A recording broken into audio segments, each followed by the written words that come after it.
국민연금이 4분기에 신규 보유한 종목 중에서 주가가 계속해서 하락했음에도 지속적으로 물을 탄 그런 기업이 무엇이 있는지.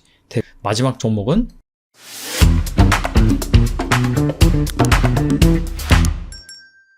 최근 코스피 지수가 심상치가 않죠.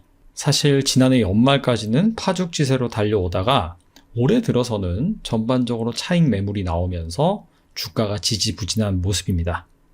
아무래도 수급적인 측면에서 본다면 외국인과 기관이 적극적으로 매수해주지 않은 이유에서겠죠. 개인만 나홀로 외롭게 사고 있는 상황입니다. 특히 기관이 많이 팔아치우고 있어요. 금융투자야 원래 약간 선물과 현물, 그 차익 거래를 노리는 세력이고, 가장 큰 손인 연기금의 수급을 보더라도 역시나 계속해서 매도세를 쏟아내고 있는 상황입니다. 이런 가운데 4분기 마감 2월인 1월이 되면서 운용사들의 지분 공시도 쏟아지고 있습니다. 특히 연기금 중 가장 큰 세력인 국민연금 역시 전일 총 100종목에 대한 매매 현황을 발표를 했습니다. 지난해 4분기 같은 경우에는 28전쟁, 채권 금리 상승으로 단기 급락장이 연출이 됐었죠. 과연 이럴 때 국민연금은 어떤 주식을 사들였는지 한번 살펴보도록 하겠습니다. 국민연금의 지난 3분기, 4분기 매매 현황을 비교해서 살펴보겠습니다. 위에 있는 게 지분을 확대한 섹터의 수고요. 밑에 있는 그래프가 지분을 축소한 섹터의 수라고 보시면 됩니다. 먼저 2023년 3분기 같은 경우에는 반도체를 많이 사기도 했지만은 마찬가지로 많이 팔기도 했습니다. 하지만 2023년 4분기 같은 경우에는 에너지 섹터를 중심으로 많이 사들였고요. 그 다음 지주회사, 철강과 광물, 정유와 화학, 제약, 바이오 이렇게 많이 샀습니다. 제약, 바이오와 지주회사를 제외하고는 에너지, 철강, 광물, 정유와 화학 대부분 시클리컬이라는 것을 알 수가 있습니다. 아무래도 이 금리가 고점을 찍고 이제 하락하는 사이클이 오면서 이 가운데 심각한 경기 침체가 아니라 살짝 약간 둔화되는 그런 그림이 나오면서 본격적으로 시클리컬이 주목받지 않을까, 이런 기대감으로 매수한 것으로 나름대로 해석을 해볼 수가 있고요. 재미있는 거는 제약 바이오를 많이 사긴 했지만은 많이 팔기도 했다. 제약 바이오 같은 경우에도 금리 하락 수혜주로 볼 수 있죠. 금리가 점점 하락하는 사이클, 그 와중에 JP모건 헬스케어, 여기에서 그동안 잘 갖고 닦은 임상 결과를 발표하는 기업들, 이런 기업들이 부각되고 있잖아요. 그런 차원에서 약간 좀 똘똘한 그런 제약 바이오 주식을 매매하지 않았나 생각해 볼 수 있고요. 반대로 이렇게 다 같이 제약 바이오 주식들이 반등을 하면서 아무래도 그동안 많이 이 금리 때문에 눌려 있었던 이쪽에서 반등이 나오니까 어느 정도 차익 실현을 한 것으로도 해석해 볼 수가 있습니다. 그렇다면은 국민연금이 이번에 4분기에 신규 보유한 종목 중에서 주가가 계속해서 하락했음에도 지속적으로 물을 탄 그런 기업이 무엇이 있는지 대표적으로 4가지만 알아보도록 하겠습니다. 첫 번째 기업은요, 바로 원택이란 종목입니다. 국민연금이 지난 4분기에 5.03% 신규 보고를 했습니다. 원택은 아마 미용 의료기기 관련 섹터에 관심이 많은 투자자라면 한 번쯤은 들어봤을 것으로 생각이 됩니다. 피부 미용 의료기기 제조업체인데 구체적으로 노화 방지, 리프팅, 타이트닝, 전문 장비인 올리지오, 그리고 레이저 피부 의료기기인 라비앙을 만드는 기업입니다. 특히 이 주력 제품인 올리지오 같은 경우에는 강력한 고주파열의 에너지를 진피층에 전달해서 피부 속 콜라겐 재생을 활성화시키는, 이게 바로 세계 2번째 국내 최초로 원택이 성공한 모노폴라 RF 방식이다 라고 보시면 될 것 같아요. 이런 기술력을 인정받아서 2020년에는 국내 FDA, 2022년에는 미국 FDA 승인을 받았습니다. 근데 주가를 보시면은 계속해서 잘 가다가 작년 한 9월부터 계속해서 하락을 했습니다. 거의 고점 대비 하락률이 50%, 반토막에 가까운 하락이었다. 근데 같은 기간 연기금의 매수 현황, 보유 수량 현황을 살펴보면은 주가가 고점까지는 사실 적극적으로 매수하지 못하다가 빠지기 시작하니까 그때부터는 엄청나게 담기 시작합니다. 그래서 원래 한 300만 주 정도 보유를 했다가 지금 거의 한 600만 주까지 늘렸다. 근데 주가는 계속해서 흘러내렸다. 물리면서도 샀다라고 볼 수가 있겠죠. 일단 9월 달부터 왜 이렇게 하락을 했느냐? 3분기 실적을 발표를 했는데 실적은 YOY 늘었습니다. 자, 그럼에도 불구하고 컨센서스를 하회를 했다. 자, 근데 4분기 실적은 현재 증권가에서는 기대를 하고 있습니다. 2023년 3분기 신제품을 출시를 했는데 올리지오 업그레이드 모델인 올리지오 X, 올리지오 키스를 출시를 했습니다. 기존 제품보다 가격이 무려 50%나 비쌉니다. 그리고 예약 수주를 감안한다면 4분기 이미 80대 매출이 이식된 상황이에요. 또 다른 제품인 레이저 피부 우려기기 라비앙이라고 있죠. 이게 국내 매출은 감소하지만은 브라질 중심으로 해외 매출은 증가하고 있는 상황입니다. 그리고 아직은 이 브라질의 라비앙만 판매하고 있는데 이 라비앙 판매 경로를 통해서 올리지오까지 들어간다라고 한다면은 추가적으로 해외 수출 역시 확대될 수 있는 상황입니다. 원택이 브라질, 남미라든지 아시아 이쪽으로 지금 수출을 많이 확대하고 있어요. 향후에는 미국까지 노려본다고 하는데 한번 기대를 해봐도 좋지 않나 생각이 되고요. 두 번째 기업은 바로 우신 시스템입니다. 국민연금이 지난 4분기 5.1% 신규 보고한 종목입니다. 우신 시스템은 원래 자동화 설비를 만드는 기업이에요. 자동차 부품도 생산을 하고 있고요. 원래는 차체 설비를 제조했다가 그 뒤에는 차체 부품, 안전벨트, 내장 부품으로 꾸준히 생산 품목을 다변화해 왔습니다. 자, 그러다가 2020년 2차전지 자동화 설비 사업에 진출을 했습니다. 원래는 이 자동차 공장이라든지 이런 데서 사용이 되는 자동화 설비를 만들었는데 이제 2차전지까지 영역을 확대했다라고 보시면 될 것 같아요. 일단 기존 사업에서 모멘텀은 안전벨트 분야인데요. 안전벨트가 글로벌 탑3 ZF, 오토리브, 조이슨이라고 있습니다. 타카타라도 부르기도 해요. 근데 여기서 조이슨이 최근에 파산을 했습니다. 그래서 해당 물량이 이 동사한테 몰리고 있는 상황이다. 그리고 우리나라 기업이 아니라 최근 GM 및 포드 중심으로 수주를 확보하고 있는 상황입니다. 그리고 가장 중요한 거는 2차전지 자동화 설비 매출이 올해부터 본격적으로 반영될 것으로 예상이 되고 있습니다. 작년 상반기에 2,600억 원에 달하는 단일 판매 공급 계약 공시를 했습니다. 지난해 연간 매출액의 100% 되는 규모예요. 이게 바로 2차전지 자동화 설비 수주다. 자, 근데 2차전지 자동화 설비 수요가 구조적으로 계속해서 늘고 있습니다. 그 이유가 바로 IRA 법 때문입니다. IRA 법이 미국에서 2차전지 공장이라든지 신재생 에너지라든지 자, 이런 것들을 지어라. 바로 이거잖아요. 원래는 이런 것들이 개발도상국, 인건비가 저렴한 곳에서 지어서 생산을 해야지 원가 경쟁력이 있는데 미국에다가 지으라고 이렇게 계속해서 얘기를 하다 보니까 어쩔 수 없이 지었습니다. 하지만 미국에서 보조금을 준다 한들 여전히 인건비가 높기 때문에 구조적으로 이 자동화 설비를 계속해서 이 셀 회사라든지 다양한 기업들이 점점 들이고 있습니다. 자, 여기에 수혜를 잇고 있다고 보시면 될 것 같고요. 실제 잇따른 계약으로 수주 잔고가 급성장하고 있습니다. 2022년 연말 430억 원에 불과했는데 작년 3분기 같은 경우에는 무려 4,034억 원으로 거의 8배, 9배 정도 증가를 했습니다. 이 늘어난 수주가 본격적으로 올해부터는 반영될 것으로 생각이 되고요. 자, 주가를 보시면은 작년 8월에 이때가 바로 그 2차전지 장비를 수주했다라는 소식 때문에 주가가 단기간에 엄청나게 올랐습니다. 자, 근데 그 뒤에는 장비주들 전반적으로 안 좋았죠, 주가가. 그러면서 조정을 받았고 그 이후에는 약간 박스권인데 저점이 높아지는 박스권을 그리고 있습니다. 같은 기간 연기금은 꾸준히 사들이고 있다. 자, 과연 연기금의 선택이 옳았는지 차차 지켜보면 좋을 것 같고요. 세 번째 종목은 바로 기가비스입니다. 기가비스는 지난 4분기 국민연금이 5.39% 신규 보고했습니다. 반도체 패키지 기판 검사 장비를 만드는 업체입니다. 크게 두 가지 품목이 있는데 회로 패턴을 검사하는 AOI, 레이저 기술을 이용해서 결함을 수리하는 AOR 장비를 제품군으로 보유를 하고 있습니다. 기가비스가 한마디로 AI 반도체 시장 성장에 따른 수혜주라고 보시면 됩니다.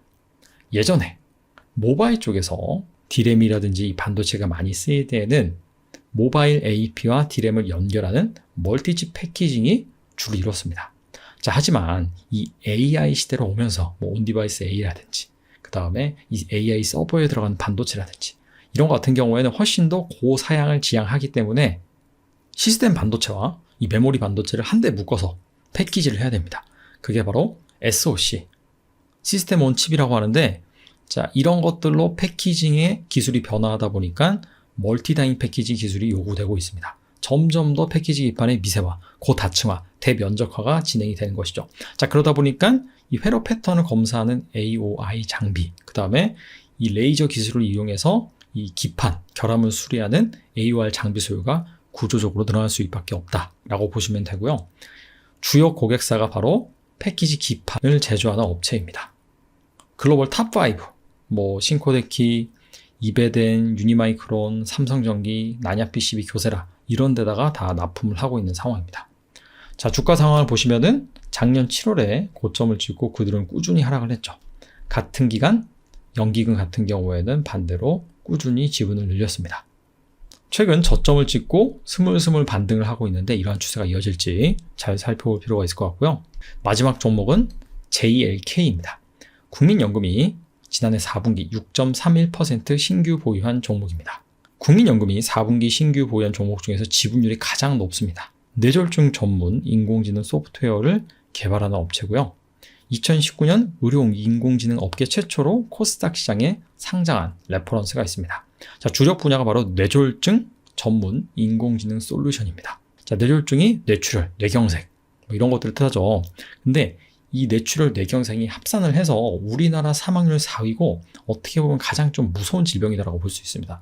왜냐하면 특별히 증상이 없다가 한 번에 훅 갈 수가 있거든요. 갑자기 막 쓰러진다든지 이런 것들이 대부분 다 뇌졸중의 유형이라고 보시면 되는데 이 JAK의 뇌졸중 전문 인공지능 소프트웨어 같은 경우에는 의료 영상, 그 다음에 데이터 분석을 통해서 현재 이게 뇌졸중인지 향후 예후는 어떻게 될 것인지 자, 그런 것들을 예측할 수 있고 이 결과값을 도출해주는 그런 소프트웨어다라고 보시면 될 것 같습니다.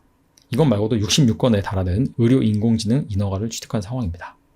그리고 지난해 AI 솔루션 중 최초로 혁신 의료기기 통합 심사를 통과하면서 비급여 보험 적용이 예정되어 있습니다. 원래는 급여 항목을 선택할 수 있었으나 수익성 측면에서 비급여를 선택했다고 회사 측에서는 밝히고 있더라고요. 그리고 북리영상의학회 2023에서 대뇌 혈관 폐색 조기 검출 솔루션인 JBS LVO 임상 연구를 성공적으로 발표를 했습니다. 그리고 지난해 11월 같은 경우에는 미국 시장 진출을 위해서 하버드 의대 매사추세츠 병원 소속 하버드 메디컬 센터의 교수진과도 임상 연구 계약을 완료를 했어요. 회사 측에서 올해 미국 진출한다라고 했지만은 빠르면 그 정도고 아무튼 간에 이런 것들을 차근차근 잘 지내는다라는 메시지만 줘도 긍정적일 것 같습니다. 근데 아직까지 인공지능 솔루션 소프트웨어 회사다 보니까 실적은 제대로 나오지 않고 있는 회사입니다. 그런 부분을 유념해서 보실 필요가 있고요. 최근에 약간 좀 불미스러운 일이 있었어요. 자, 11월에 이 JAK의 임원진이 보유하고 있는 지분을 대규모 팔아치웠습니다. 발행 주식수의 1.51%에 달하는 24만 주 이상의 지분을 시장에다 팔았습니다. 자, 그래서 이때 주가가 좀 하락을 했어요. 그래서 이런 부분 때문에 주주들한테 신뢰를 잃자 대표가 나서서 향후에 매출이 발생하면은 잉여현금 흐름의 40%에 달하는 규모를 계속해서 자사주 소각하겠다라고 밝혔습니다. 그 뒤로도 약간 좀 IR을 적극적으로 하고 있는 모습이더라고요. 그래서 시장의 신뢰를 차차 회복할 수 있을지 살펴보면 좋을 것 같고요. 국민연금은 그러나 말거나 계속해서 주가 빠지는데도 지분을 늘리고 있습니다. 자, 과연 국민연금의 선택이 옳았는지 살펴볼 필요가 있을 것 같아요.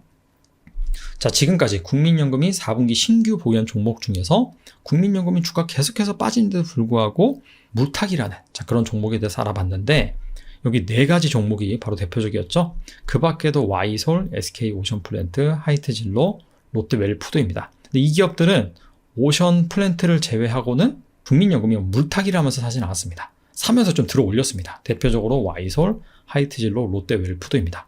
근데 하이트진로와 롯데웰푸드 같은 경우에는 장기적으로 봤을 때는 여전히 주가가 높은 수준은 아닙니다. 그래서 이런 기업들도 한번 여러분들이 시간이 나시면은 잘 분석해 보시면 좋을 것 같습니다. 자, 앞서서 국민연금이 지난 4분기 가장 지분을 많이 늘린 섹터가 에너지였습니다. 근데 에너지가 이렇게 다양한 하부 섹터로 또 구성이 됩니다. 전기가스, 난방에너지, 여기에서는 한국가스공사, 한국전력 이런 기업들이 있고요. 전기인프라, 계량기, 전력 변환기, 전선 작년에 상당히 핫했던 종목들이 여기 많죠. 미국에서 대규모 인프라 투자를 하다 보니까 이 계량기라든지 전력 변환기라든지 이쪽 수요가 엄청나게 늘었었습니다. 그리고 마지막으로는 친환경 에너지 섹터가 있습니다. 바이오, 수소, 태양광, 풍력, 추가적으로 원전도 들 수 있겠죠. 근데 국민연금이 지난 4분기 가장 많이 사들인 이 에너지 주식이 바로 친환경 에너지 섹터입니다. 대표적으로 하나솔루션, OCI, CS 윈드, SK 오션플랜트 이런 종목들을 많이 샀다. 즉 올해 뭔가 이 친환경 관련 섹터에 훈풍이 불지 않을까. 자, 이런 식으로 추측해 볼 수 있는 대목인 것 같아요. 왜냐하면 작년부터 사실 좋다 말은 많이 나왔었는데 이런 프로젝트들이 약간 좀 지연이 됐습니다. 고금리 그런 이슈도 있고요. 자, 그래서 이렇게 여러분들이 섹터에 어떤 종목들이 어떤 사업부를 가지고 있는지 어떤 영역에 속하는지 이것들 잘 알고 있다라고 한다면은 이렇게 투자 아이디어와 연결을 시켜서 볼 수가 있겠죠. 자, 방금 살펴본 특정 분야로 나눠서 구성한 마인드맵 같은 경우에는 제가 최근에 출간한 대한민국 산업지도 개정판에 수록된 자료입니다. 자, 2023년 대한민국 산업지도를 출간한 지 1년 만에 개정판인 2024-2025 대한민국 산업지도를 펴낸 데에는 몇 가지 이유가 있습니다. 가장 대표적인 것은 보강의 필요성입니다. 워낙 방대한 양을 다루다 보니까 몇몇 부분에서 이전 버전 같은 경우에 좀 소홀한 면이 있었어요. 자, 전작에 비해서 어떤 부분을 보강을 했느냐. 첫 번째 같은 경우에는 최신 투자 포인트를 추가를 했습니다. 2023년에 가장 큰 변화가 바로 챗 GPT죠. AI가 우리 삶에 들어옴으로 인해서 이 관련된 섹터들도 상당히 영향을 많이 받는 흐름을 보였는데, 자, 그런 부분들을 녹였고요. 대표적으로 반도체라고 볼 수가 있겠죠. 그 다음에 2차 전지 최신 트렌드, 신재생 에너지, 항공 우주, 네옴시티 프로젝트 같은 그런 모멘텀도 있었죠. 그래서 이런 것들을 실제로 우리가 투자함에 있어서 어떻게 접목을 시켜봐야 되는지 그런 부분들을 보강을 했다라고 보시면 될 것 같고요. 두 번째는 산업의 현황, 시장 규모 및 성장성, 해당 산업에 속해 있는 기업 수치 등 이렇게 수치화된 정보를 최신 데이터로 업데이트를 했습니다. 그 결과 대상 기업은 2023년 11월 28일 기준으로 2,423개로 전작보다 100곳이 늘었고요. 산업 분류는 27개, 세부 섹터는 179개입니다. 자, 마지막으로 이게 좀 재밌는데 각 산업을 5개 항목으로 평가해서 투자 매력도를 측정한 방사형 그래프를 추가를 했습니다. 샘플을 보여드리면은 만약에 이렇게 화장품이라고 한다면은 매출 성장률, 시장 규모, 이익 안정성, 고마진, 주주 환원율 이거 가지고 1점부터 5점까지 이렇게 점수를 매겨서 여러분들이 이 해당 산업은 성장성이 어떻구나, 마진이 좋구나, 주주 환원율이 높구나, 자, 이런 것들을 한눈에 알아봐서 투자 의사결정을 하기 용이하게 구성을 했습니다. 사전 예약 구매 이벤트도 있는데요. 이 영상 설명란 그리고 고정 댓글을 통해서 구글 폼 설문지 URL을 남겨드릴 겁니다. 자, 여기에다가 내가 이 책을 구매를 해서 이 영수증을 인증을 하면은 추첨을 통해서 2024년 유망 종목 50선, 그 다음에 청룡 골드카드 10명, 스타벅스 1만원 쿠폰 30명을 드릴 예정입니다. 자, 올해 같은 경우에는 선거도 있고요. 특히나 미국 대선이 가장 주목이 되는 이벤트죠. 자, 그런 상황에서 변동성이 커질 걸로 예상이 되는데, 자, 그럴 때일수록 업종을 잘 선별해서, 섹터를 잘 선별해서 투자해야 될 필요성이 있습니다. 따라서 이 대한민국 산업 지도를 통해서 여러분들이 잘 공부를 하신다면은 그때그때 시장 상황에 맞는 그런 업종들의 투자 포인트를 가지고 제일 잘 대응하실 수 있을 거라고 생각이 됩니다. 감사합니다.